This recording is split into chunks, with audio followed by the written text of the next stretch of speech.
kwa watu wote ambao mpo Dar es Salaam au mpo Dar au maeneo ya jirani ambao wanaweza kuja Dar. Kuna mkesha wa maombi ya kuwekwa huru tarehe 21, yani Ijumaa hii.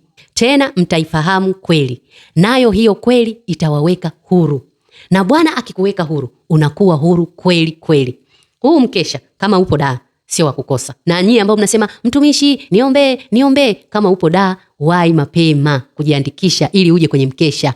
Hakuna kiingilio. Kiingilio Yesu ameshakulipia. Wewe unachotakiwa ni kujiandikisha. Bonyeza linki hiyo hapo ili uweze kujiandikisha. Tukuandalie nafasi, mwana wa mfalme. Kwa hiyo jiandikishe mapema.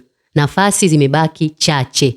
Narudia tena, ni kwa wale tu waliopo Dar es Salaam au Dar wanaoweza kuja ukumbini. Mkesha utaanza saa 4 kamili usiku na utamalizika saa 11 asubuhi. Ukumbi unaitwa Hadi Pro. Upo Sinza Mori.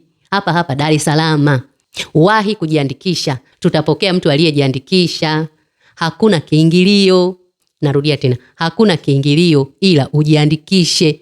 Na mimi ndio nitakayewahudumia kwa kuongozwa na Roho Mtakatifu. Mimi naitwa Prophetess au Nabii Abby. Nawakaribisha sana. Mimi nawapenda, lakini Yesu anawapenda zaidi.